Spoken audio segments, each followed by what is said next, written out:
travelers, and welcome to The Way of the Showman, where we view the world through the lens of showmanship. I am Captain Frodo, and I will be your host and your guide along the way. And if you haven't already, follow us. Follow us wherever you're listening to this podcast now. Just while it's still running and I'm still talking to you, just click follow. I would love to have you as one of my subscribers and friends and whatever it is that they call it. Today, this is the kind of follow-up episode to the two episodes that I recorded together with Jack Denger, and this takes me back to December 2024. I was in Kristiansand in Norway, and I was reading a book that is called I Heard There Was a Secret Chord, Music as Medicine. It's a book by Daniel J. Levitin. He's a neuroscientist who works is particularly within music. He's also a musician and a producer and whatever, but he wrote this book. And this isn't so much about the whole book, but because the book is about music as medicine, it's about how closely linked we are to music, and thereby how closely we identify and quite physically how we get affected by music. So it's a deep insight and deep look into how art really manifests in us. And in this book, he's specifically looking at how then this could be used in many different ways to improve your well-being and quite literally improve your health. But be that as it may, this was what was going on in my head when Jay Gilligan sent me a message saying you should check out Nice Catch, Jack Denger's podcast, which, you know, when you go and look at it, it's a rather infrequent thing, not so many episodes, but just because there isn't that many episodes don't mean that there wasn't something that was really interesting there, because what he had done in this first episode called Redefining Progress, which is a great title, you know. We talked a little bit about that in the last episodes, but redefining progress. It's like, what does it mean to be progress to somebody who is just exceptionally good and talented at technical juggling? What does it mean when you then redefine progress to be something else than whether you could do more catches, more throws, more difficult things? So, and he writes that podcast, and in then Jay Gilligan makes a little group where we could talk, because it's interesting. And because I was really interested in having seeing this connection of how we're like physically and biologically and neurologically actually affected by music, I have some ideas, and we're on a roll. So I just start typing out, or not typing, I'm writing them on paper, and I have those notes in front of me now of things that I was thinking, and it all comes down to one simple fact about the brain. So this is not talking so much about, it's just based on the fact that in the book, in a relatively early chapter, maybe third chapter or something, I can't remember, I Heard There Was a Secret Chord by Daniel J. Levitin, he mentions that there is a specific network, a particular part of the brain where music gets processed. This is called the precuneus, and that made me Google it. And just from this tiny little sentence where he talked about this, it gave me a whole bunch of insights. Some of them which I wrote down back then and recorded in a just WhatsApp message, basically like a long talk, which set us off. But I would like to go through all of those notes with you now and add in a few more things. Just some facts about this particular area of the brain. And as you know, I really like to look at showmanship, or look the world through the lens of showmanship. And my speculations in what I have here is that all the other things as well that we do, juggling and dance and whatnot, perhaps they too can get processed somewhere or in the same area or whatever. And spoiler alert, it turns out when I then started to Google that, it turns out to be right. But I found that these things gave me a interesting insight into what it is that we do, and by understanding a specific area of our brain and what that does, that gave me some nice insights. So I want to share some of that with you now. So let's go.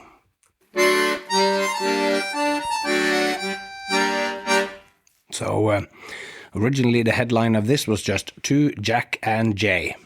And it says in notes that I first heard this stuff I heard about Daniel J. Levitin's book. I heard there was a secret chord from Neil deGrasse Tyson's podcast. So check that out. If I remember it, I will post a link to it. If not, Google. I heard there was a sacred chord, and Neil deGrasse Tyson on anywhere, and you will find it. So the first part of the notes just shapes out what I just said, and that is that there is a network in the brain that switches on when we listen to music.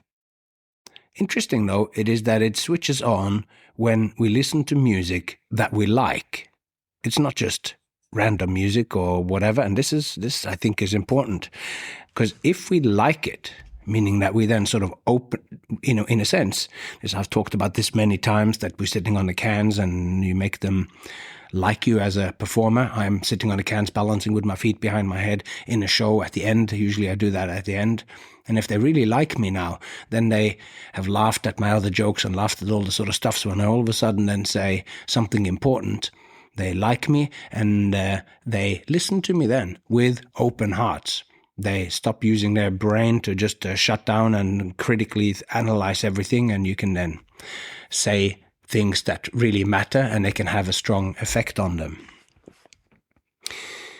So that means that this sort of, in a weird way, kind of backs that up. So this shows also the lens of how I think of things. That there is a network in the brain that switches on when we listen to music that we like. And when this area switches on, this puts us inside the music. It resonates with us as if the music is part of ourselves. Like that the music is somehow being generated, we identify with the music. And this means that the emotions the music then has becomes our emotions, like for real. So that our sadness from music becomes indistinguishable to us from the sadness that we get from a real broken heart. It's really interesting here.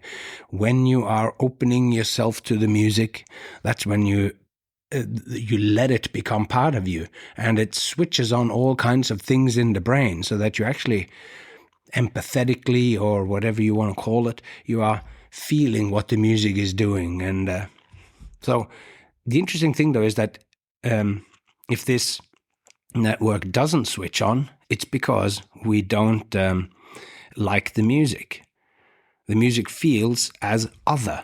It feels like something else than us, and it gives us the feeling of intrusion or interference.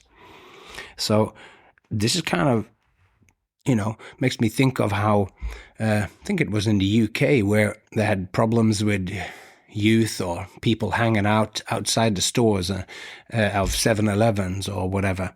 And I think it's in America too. Anyway, they started to play classical music out through the speakers, and this made people, for one, I thought they sort of calmed down, but also walked away. Like it wasn't an area that was now conducive to getting worked up or to hassle people or whatever, because this sweet Baroque calm lamentations are coming out, and it wasn't the vibe. Just like, people get themselves worked up in their cars or whatever, turning on the right music to get themselves into a worked up state, whilst, if the classical music is there.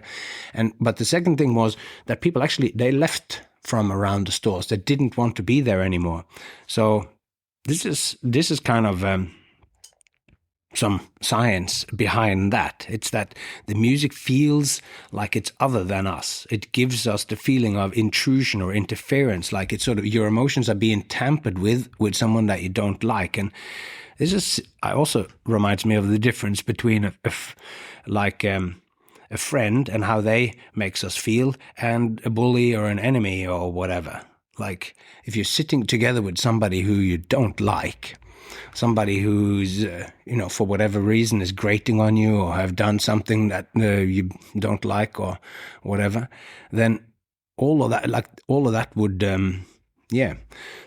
get in the way. And it would make you feel like it's some sort of intrusion if you're sitting there with someone that stresses you out for whatever reason. Might be an ex-partner or someone who you have a strong disagreements with, or somebody who has done anything to annoy you. Then they take over parts of your mind. Like it's a part of you now can't relax. So this then, I don't know if this is exactly the same thing, but as we will look a little bit more at what the brain actually does, what that part of the brain actually does, then we will see that, I believe it is the same things. But so this has to do with sympathy and antipathy, and I am then asking, when I was sending this to Jack and Jay, who both are exceptionally skilled jugglers, so I then framed this about juggling, and I was wondering, is there a network for juggling? Like, this is the network for music. And when I sent this, I hadn't looked into the precuneus area particularly much, so I'm just sort of questioning it here. So I thought I'd just read you a little bit more about what it was that I talked to them about, and then we can look a little bit further afterwards. So I'm asking, is there a network for juggling? A network like this? Not an area which has evolved specifically for juggling, of course, but since there is a music network, then I'm wondering and guessing that this might also be related to, for instance, to dance, like how we feel watching dance. Tribal, ballet, seductive dance, modern dance, all these things. I believe that dance goes back, must arguably go back at least as far as music. And dance too can make us feel all these interesting things. And so maybe we, because we can feel then that the dance and the dancers are talking directly to us. Music, dance, art, and thus showmanship, as like that's what we call it here on this podcast, has at its fundamental part in or the aim of it is to directly engage us and make individual spectators feel like the art is talking directly to them. That's what we want. It's like you want to connect directly to them, not like they're sitting on the outside watching me do my jokes and whatnot and just sort of go, here's a guy doing jokes, but to really be in it and hang on your words, or to be nervous that you're going to fall off your balance or whatever it is. I'm not just doing this stuff in front of people, but I'm doing it because I want to connect with people. And in a sense, you can then directly, straight from my heart, that's how I want the feeling to be, like face to face, heart to heart. I want to actually touch you. And that's why I say that I want to make the audience into one. This is something that I write about in my book now. Like, that's what sort of happens when you make them into one audience. They're not just individuals anymore, but they're one audience, and I am talking to them as if they are one. They are partaking in one event, one show, all together, tuned into me as their guide along the way of this experience. So music ties us quite directly together, and we get a shared sense of belonging through music. And that's through this area in the brain where, when you do that and you make the music part of yourself, like you like the music, so now it starts to trigger all these things which this area triggers. And when you share that experience with everyone around you, like your tribe, or in this case, the concert goers, or where I'm asking is if this is also possible for dance and for potential other arts, then we are actually becoming a group. So these things that I have talked about previously in the second season and that I'm writing about in my book, that's it all. Then this is sort of backing it up or gives it some interesting food for thought, and have some data behind it. So I'm just asking the question to them. I quite literally wrote in my notes, can juggling connect with this musical part of the brain? So that, by my extrapolation, dance network. So that we sort of have it as visual music. And when I then looked a little bit more into this, it turns out that the same area actually does connect to dance as well. So when you're watching dance, it does connect to the same stuff. And maybe here I'd just like to look a little bit, because the precuneus is a part of the brain that is most known for internally oriented mental processes. So it's like stuff that has to do with how you feel about it. It's not primarily made for listening to music or whatever. We have the auditory cortex in the brain, which is specifically listening to this, where we then have Broca's area specifically dealing with speaking, and Wernicke's area specifically dealing with receiving sounds and whatever. But what's interesting here is that this area, the precuneus, becomes strongly engaged when music goes beyond sound and turns into experience. And this, so memory, imagery, self-reflection, and emotion. So this word experience is what I think. It's like, this is what art is. This is what we do. The showman is a curator of time and attention. The audience gives us their time and attention, and then we curate that, and the result of this is an experience. It's we form memories. This is connected to memory. Like when people leave my show, my art lives in their memory. It lives in my memory too, but it's, primarily we're interested in their experience of what it was that happened. Their memory is not the same as what the show was. It's a recording of it, which will be subtly different or greatly different in all the different people. And this part of the brain not only deals with the fact that you store experiences in your brain, like as memories.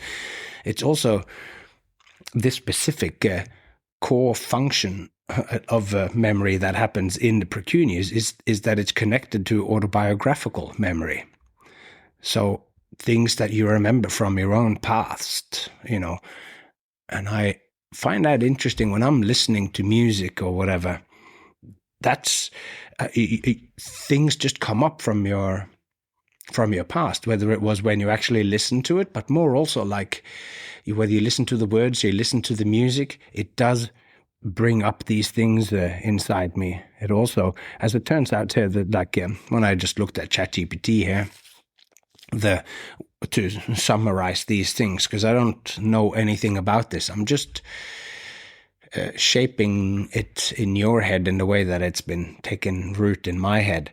That the main things that it's involved in is 5 different things, but only 4 of them that we're interested in here, because one of them is too much brain. And so 1 is autobiographical memory. 2 is that it's connected to mental imagery.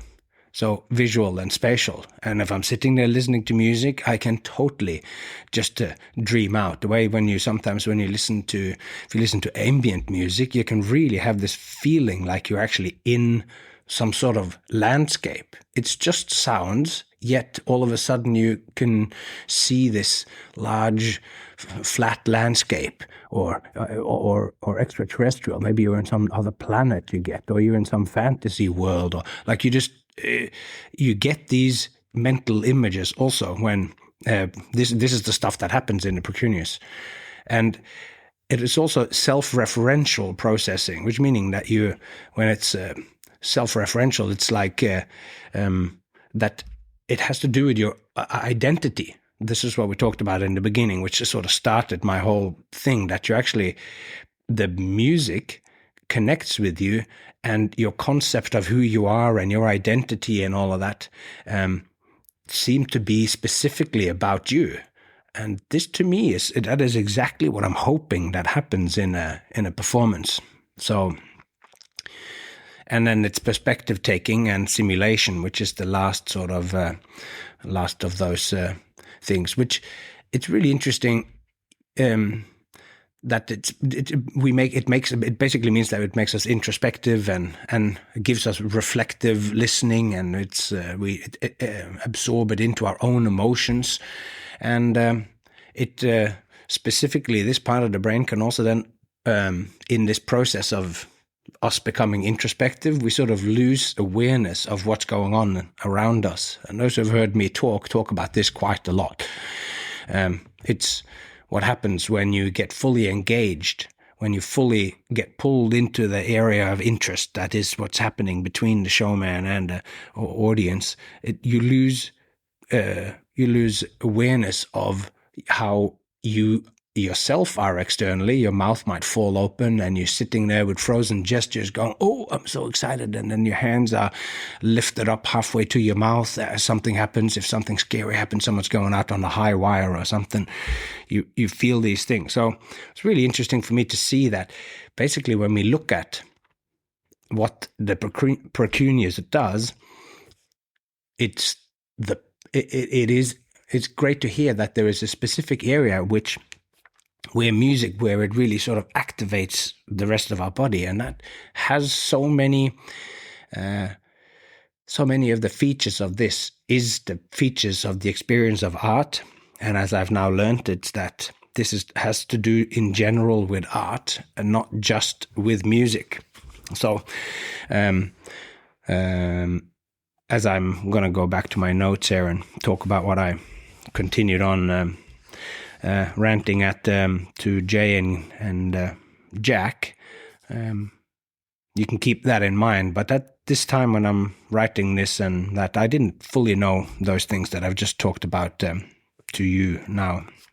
So I'm just exploring this thing that me and Jay have talked about before then, that could juggling be a kind of visual music? Can we, like what happens with music, let the experience of watching juggling give us this particular kind of introspection that happens, that music does? Listening to music brings up memories, like a song maybe with lyrics about heartbreak triggers an almost certain sort of referential bit of something, like there's something that's in your head from your own life that mirrors this. You hear it, a heartbreak in the song, and then you connect it to something so that you get the feeling that the song is about yourself. It's triggering things, almost like when you're reading a horoscope or something. Like when you read the text thinking that it is about you, then you see different things and you connect to it. So it's not necessarily that you're thinking those things in a drawn-out narrative. Oh, when Johnny Cash says, a sea of heartbreak, that means that was the time when I was out on a boat. And it's not like that. It can be just an emotional in sort of flashes, and rather than can be very specific or not. It's going to go back to a dream that you had or a picture that you had, a picture tells 1,000 words. You get this picture in your head, which we now know from here that it creates mental imagery. So it can just come up with this one picture, and it feels like it has all this stuff connected to it. So you can just get these images in your head. So it's interesting, that feels to me like what it is. And can we then, in our performance, whether we do juggling or we do whatever it is, like we should take a leaf out of music or out of dance to make sure that we reach in and activate these things in people. And now we know that the stuff that I've been going on about of how I want them to become one and how we want that there is actually, this is a real thing. It's my experience. I only have made it up from doing thousands of shows and paying close attention to it. And now, very importantly, needing to write it down so that, and this is the listeners to the podcast knows that I've been going on about this book for the last 4 years. So it's it's not as easy when you write it down and you're going to take this is what I think, or this is what I feel, and then I find this and I go, there's some backing up of this stuff. So I'm asking in the notes to them, I'm going, can we And I believe it is possible. And I did that even then before I'd looked into all the stuff we talked about now. How can we make the watching of patterns, like juggling patterns, and make them feel like they somehow are relating something about themselves? Like, how do we do that? How can we make it feel like these patterns are somehow speaking to them and about them? And I said, I think we can hijack that network. The dude and then I saw a guy that did a show where he went in. It was an amazing show, but it was a guy that went in and climbed up on a pole and then did a 40-minute show where he was on a Chinese pole. You know, they climb up and down, do all these amazing things. And when we were doing that, I had one experience, and my daughter, who had been watching several of the other shows at this circus festival, just leaned in and said, "This is boring. It's just doing the same thing over and over." And for whatever reason, then this was like grating on her. She was not having a good time, and later on going like, "Can I leave?" And I'm going, no, you have to stay or whatever. The interesting thing there, though, was that as what didn't get triggered in my daughter, so she was feeling like this was grating on her, something negatively, like an enemy trying to grab your attention or hold your attention, just like we talked about before. But this piece made me think about life and my own life and my family and my relationship to my daughter, and Jay at the time had insinuated that this is what happens in me because I'm a nice guy. But it is because this kind of stuff is what happens in my brain when I'm exposed to art that lets me breathe, or that gives me room to enter into it. And, I take the expression seriously. And all of a sudden, a man just going up and down on a pole, and I can't remember how long it was, but it's like he's trying to get down onto the ground and doing so many different things and getting tired and more sweaty and more as he's climbing up and not getting to go down on getting off the pole again. And to me, it's because I'm then liking it, I'm starting to see it as the struggles of life and all that sort of stuff, which when I say it now sounds trite. It's also like not placing it properly in my mind, but it is that one picture. All of a sudden I'm looking at it.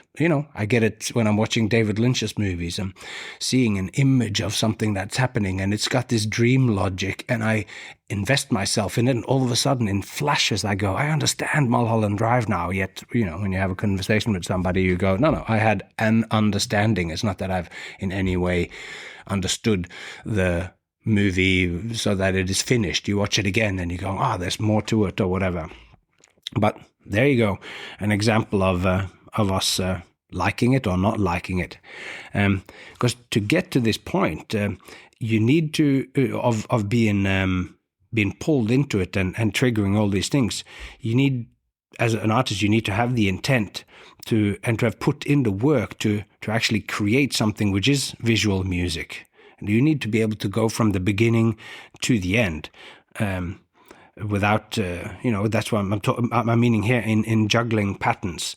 Like, if you are to make them become visual music, you need to be so good that you can actually keep the patterns going so that the people start to see the pattern emerging. And that was when I watched the guy climb up and down for 40 minutes on the pole, and there was no error, no fault. Everything was just smooth, and it was not just trick. It was like, became existential. And if you juggle and you're doing difficult patterns, which at the time I hadn't seen Jack Deng juggle, and I had talked about visual music with Jay, because Jay is so good technically that he could put together a piece of juggling that would draw you in, and he could actually execute the patterns that he wanted to without having things drop, which would in a way then sort of pull you out of it potentially. For this to happen, I think you need to really buy into the person and for the abstract process. Just like if you're listening to somebody play music, You need them to be expressing themselves through the music, whether they're a rock band or it's somebody playing Bach. If they keep going, oh, excuse me, because they just played the wrong one. I'm just going to take that from the bar before or whatever. Then you don't trigger this. It needs to be then a flow that you can let yourself into, and that, which means you have to be very good to be able to, to be able to truly connect to them, and for them to connect to you, and for you to activate the precuneus area. This is my thesis anyway. So you need to be good enough at doing that. You need to be able to manifest your will and let that be in a flow, so that they feel that your will is involved in it, so that when somebody's playing music and they change the chord, that they go with this because this is what you wanted, and that is also then somehow becomes what they wanted. And this is very difficult if you're juggling 3 or 5 balls and you're juggling one pattern long enough for them to sort of see that and let that pattern, this shape, or you're doing dance moves, doing the same motion again and again. When that change, they need to feel like this was what was intended, so that they can let themselves be moved by what you do. So that they invest themselves in this abstraction, in the experience of art. It's that it triggers other memories in you, and then when you then change the chord, you change the pattern, that they get the feeling like, ooh, now this pattern is working on me differently, the pattern of sound, the pattern of music, the pattern of movement, of dance, because art is only art when it creates change in the experiencer. If you don't like the art, then we're at the precuneus saying this is something from the outside, an enemy or whatever that is irritatingly trying to grab you. But if the art becomes part of you and there is change in the art, then this creates a change in the experiencer. And that's art is only art when it moves you, when you are actually moved by it. So, with music, we quite literally start to move. Like I am, that's easy for me to start. So what do we do as juggling artists, or as whatever we do? It affects the spectator, and this affect is the cash value. This is the true fundament bedrock of the artistic experience. And this is triggering then in so many ways, triggered, and it's connected to this part of the brain that does all this stuff. So in a sense, talking about this part of the brain is making me think that I'm talking about and understanding more about what the artistic experience actually is. So when you see somebody juggle, then skill, difficulty, and risk are what you see first when looking at juggling. And it's the easiest to notice. Then it's so powerful that a lot of people might not even be able to see anything else. Like my mom was talking about seeing something that I'd posted of Jay juggling or whatever, and she sort of said, yeah, no, it's weird because you're just sitting there and watching it, and then it's like you just forget how difficult it is. Like you keep forgetting how difficult this stuff is. And I'm going, well, that's actually like the thing that he hopes. He hopes that you can see something else in it and just start looking at the juggling in the same way that you hope that you aren't constantly, when you see a pianist play Rachmaninoff, that the only thing you go, oh, that was really difficult, that when he played the G sharp, I was so impressed by this guy. If you're thinking of that, then, any experience during the music is valid, of course, but that's usually not the kind of emotions that they go, where you're just sitting there looking at their fingers, being interested in just how good they are at pushing the buttons. You hope that it transcends the pushing of buttons into getting the feeling of the music. When we are doing a juggling act, or if I'm showing somebody a sword swallow, they're the disgust and all these things come in strong with the sword swallow, and the skill, difficulty, risk is you can't see past it. So our job as artists, as opposed to jugglers, is to invite the audience to go beyond this first level of the sword swallow in my act, where I talk about it as a ritual, or as a way of becoming part with the sacred that I've done doing an act where that's the angle of what my sword swallow is. So to do that, though, you have to let them have these first levels first, and then invite them to see through the juggling, so that their experience is, I didn't know that juggling could be like that, or that it could make me feel like that. So in some of the in the episode that of a Nice Catch from Jack Denger, he talks about feeling as one of the criteria that he wants people, one of the criteria that he wants included in his act. But it's also one thing that he goes that maybe other jugglers or people might be skeptical to these things. But I told him back then that those skeptics are wrong. Feeling the emotions we have watching or experiencing something is the whole point of doing it and watching it. This also goes if you watch something like a movie or whatever. If you're just watching it to have watched it and you just sit there and have no emotions, then there is no point in watching it. Then you got to start watching something else. If you watch something and feel nothing, you might as well watch paint dry or rock. Just watch a rock exist. It's it's only if paint is drying or whatever that, and you care about that, then even that might be interesting. So emotions and feelings is what actually makes the experience. But any artistic experience that makes us feel good or, bad or sad or impressed or horny or whatever it is, this is what we're after. So skill, difficulty, risk is like the level 1 of the juggling experience. We hype the crowd and juggle 7 balls and end it with a neck catch. That's impressive. Wow, holy shit, that kind of stuff.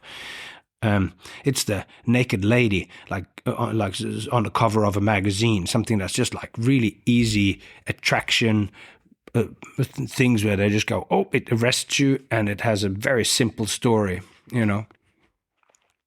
these things. But the bigger feelings, ambivalence, and there's more feelings and more stuff in art. So, for instance, like the difference between a magazine and The Birth of Venus by Botticelli, which is also a beautiful naked woman, but it's so far removed from glamour shots or porn, or like it's much more than that.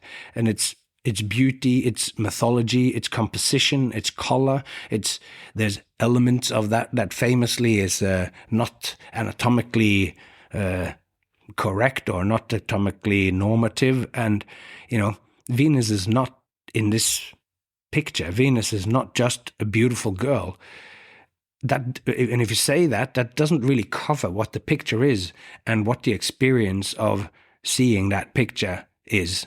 If you sit there a moment and watch this picture, then you're watching the birth of Venus, but you're also, in a sense, watching the birth of beauty. Like watching how the colors and how the shapes and all the elements of the picture.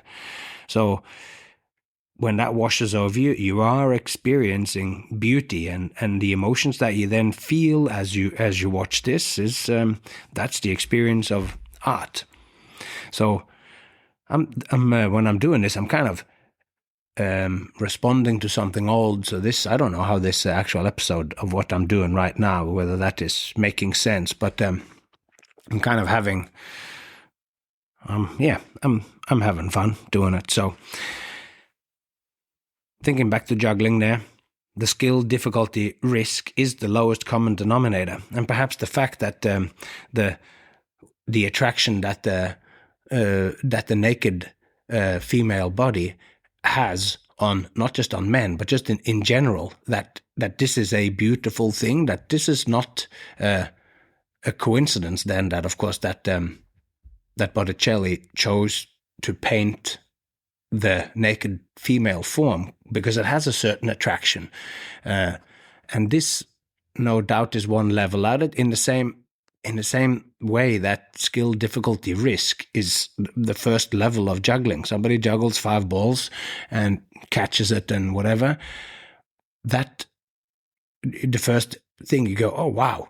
Just like you see the there's a part of you that goes, oh, there's a beautiful naked woman in the painting. I mean, that's a part of it as well. But and I think Botticelli certainly does it, and that's what we hope to do with juggling, or even if you're doing sword swallowing. That's the way that I think it is best presented, that it goes beyond the fact that, hello, everybody, I can swallow a sword. Would you like to see it? Now I swallow the sword. That's what I can do. Good on you. Now let's, I can do something else too.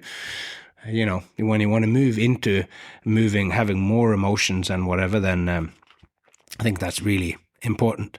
So if you want your juggling to be music, you want it to trigger the musical brain reception network, the precuneus, then you must have that intent. You need to feel and know that how serious you are. They need to know it. That's how you want them to watch. I want you to watch this like music, and I will continue, and you can let yourself get into it. That's your invitation to the audience, so that they can actually be able to glean and pick out and see the patterns long enough to understand it, because the general population are novices when it comes to experiencing juggling. Everybody experiences music, all the time. Now that we have recorded music, which we have had for a few hundred years, but before that, the musical experience was something that was only related to specific situations. There was where it might be a wedding or a party or whatever, and there would be people there sitting there playing that music, and it would have a function. And now music is kind of everywhere with it. So everybody has a relationship to music, and thereby can more easily let themselves go into it than juggling. So we have a little bit more of an uphill battle if you're doing juggling, or even, say you're doing magic or whatever, to fully engage this area. Yet I still think we are doing it. So we've always had this from nursery rhymes and all this sort of stuff up. Music is like what we know what music does to us, and particularly if we then help the audience, explain, set the scene for them about the music, then you might already be tuned to go into it even faster if you haven't heard it before when you're hearing a concert or whatever. And we need to do that too. When I watch David Whyte, one of my favorite poets, when he does his readings and then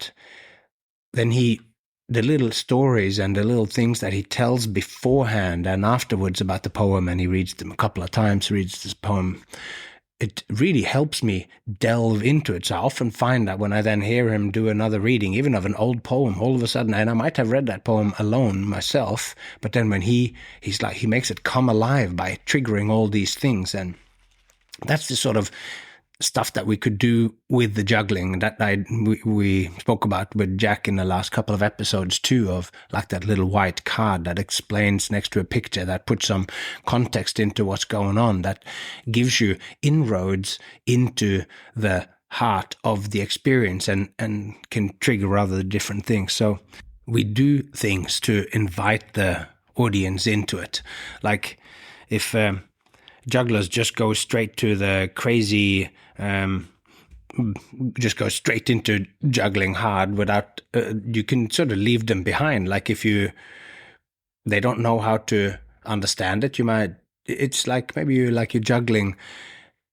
If you just go straight into juggling and they don't know how to deal with it, they might just be left on the outside and watch you do that. And it's now just it's like a fourth wall thing where they're just waiting for you to finish or to bring them in. But if you manage to bring them into the juggling and go, okay, you can, quite literally, because we are almost like we're in such primitive levels of this, like in the way that Botticelli uses the naked lady, and the way that Bach is using beautiful melodies and harmonies and contrapunctual connections between the notes that you can feel. This brings you into the music. Whilst if you just jump into juggling and they are not sure what it is that they're watching, chances are it's like you just jumped into a concert where they're playing crazy atonal sort of music with that where there's no patterns discernible and it's just randomly happening, and you don't know what to deal with it like. And there is music that is like that. Contemporary classical music, there's a lot of it that feels like that. It's just going and all, and you don't know that, oh yeah, this person uses only 12 notes and they keep repeating in these kind of patterns, and there's like going, but you can't actually discern it. It just sounds like an atonal wall of sound.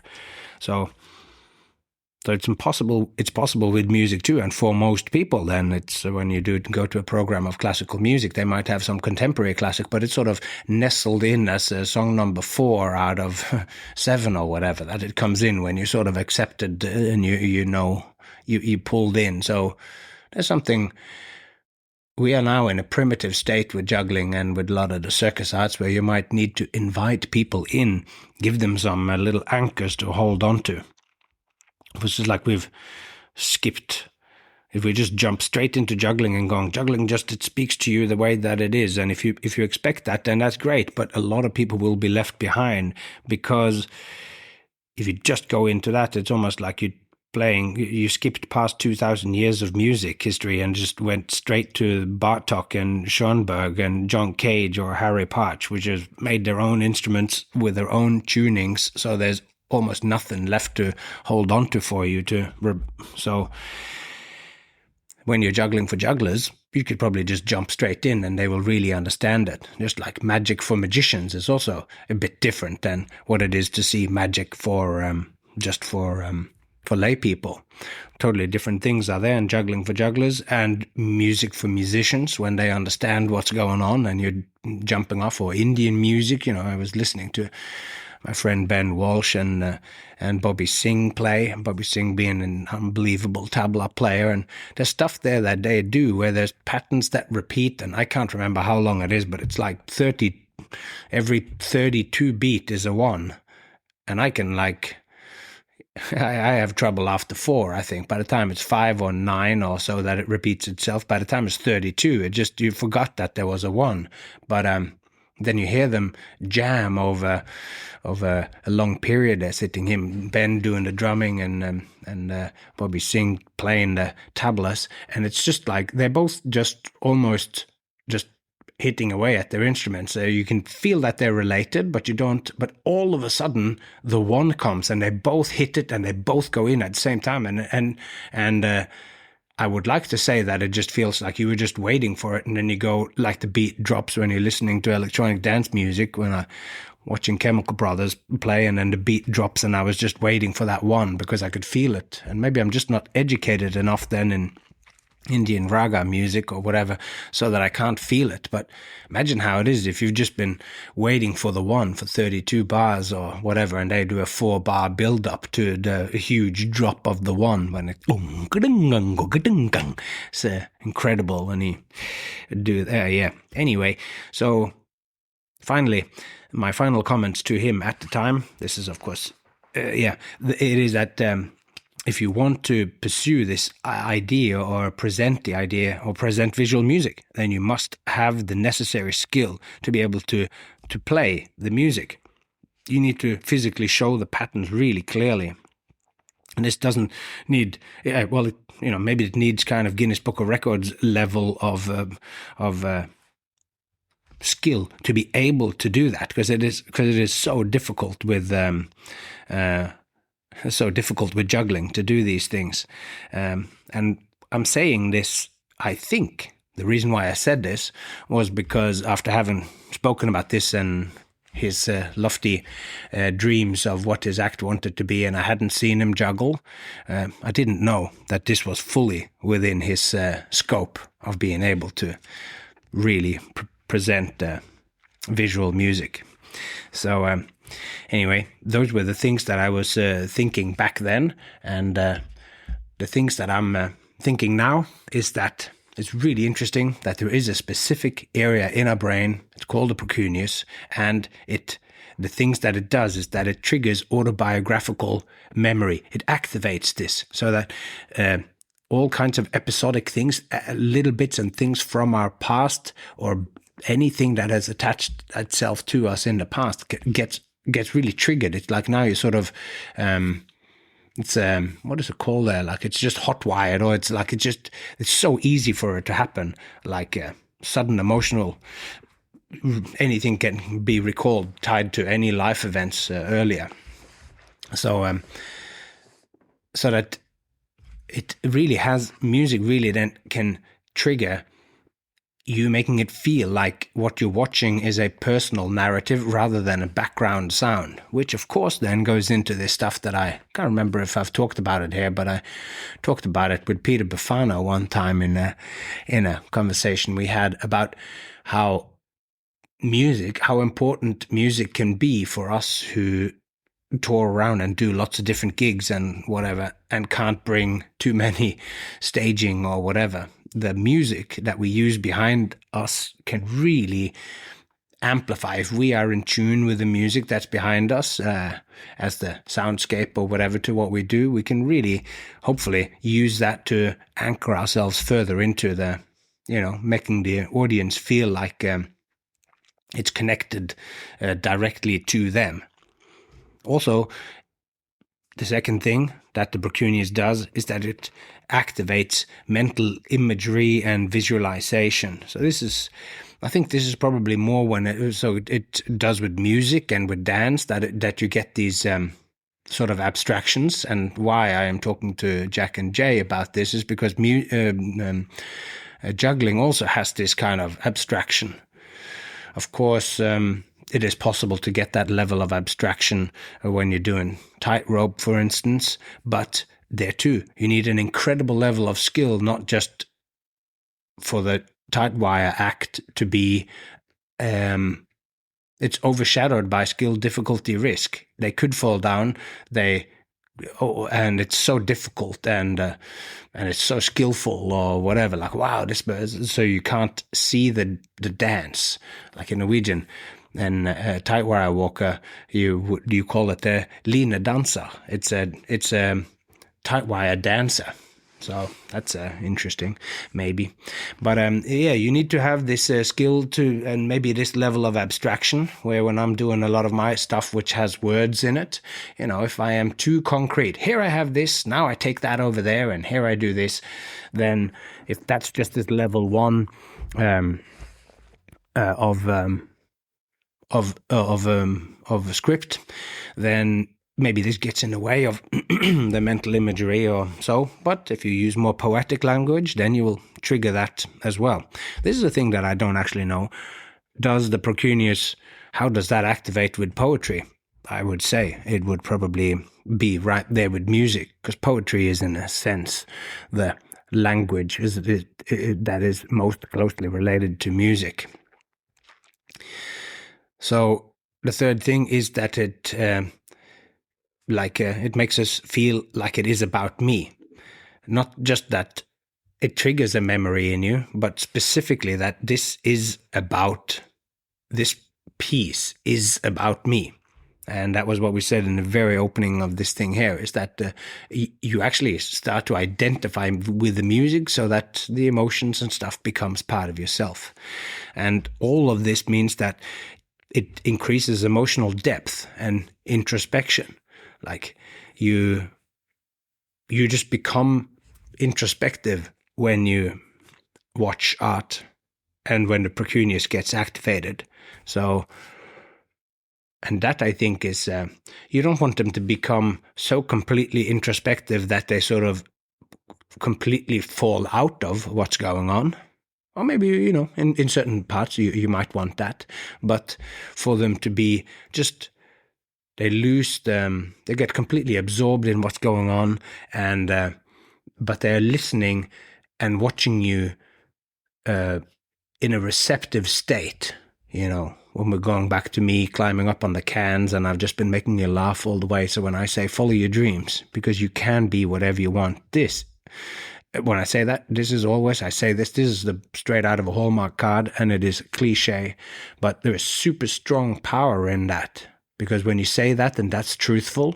That's what, like, love conquers all, totally trite or whatever, but in the right movie, in the right story or whatever, when love finally gets to flourish, it can be just the most cathartic thing. but it's so true and so commonly known that we think it is a cliche. So it's a powerful emotion that has basically fossilized. So you say it and it's empty. But when you say that right, then when the precuneus is fully flaring, then you have follow your dreams. It's like it triggers something that you've wanted to do that you didn't get to do. And the visualization part of it makes you kind of see that, but also see the possibilities of how your life would be if you did that now. Because when you're watching it, you get the fact that this is about me. It's fully self-referential. So this makes like, it's not just that I'm speaking to you, but it is that this is part of you and this is your actual decision that you want to, do whatever that thing was that was triggered in you. In this introspective, reflective listening state and complete emotional absorption that you have of it, there is a chance then that you have actually been moved. You have actually been changed, so that when you leave the theater, if all of these things have been activated in you, the experience, although I did it when I was on stage, Jack Denger or Jay Gilligan did it when they did the juggling, or a pianist made you feel those things. When you go out, those will feel like it's your experiences and it's your thoughts and you've actually had it. And then you don't need any other proof because you just actually went through it. So in that way, that's how I see that art moves you, through your emotions and through your thoughts. It can actually then transcend into action because you become one, not just with the audience who's receiving it, but you also sort of become one with the performer, that you are now sharing this experience. So at least this little diatribe on some part of neurobiology that I have no understanding of, but I think it's still valuable to share these tantalizing, interesting findings from neurobiology. Chances are, of course, is that I like these because they fully back up what it is that I already think. But this isn't a science podcast. This is a podcast about art, the philosophy of it. And this is all that I had to say about that. So until next time, take care of yourself, those you love, and I hope to see you along the way.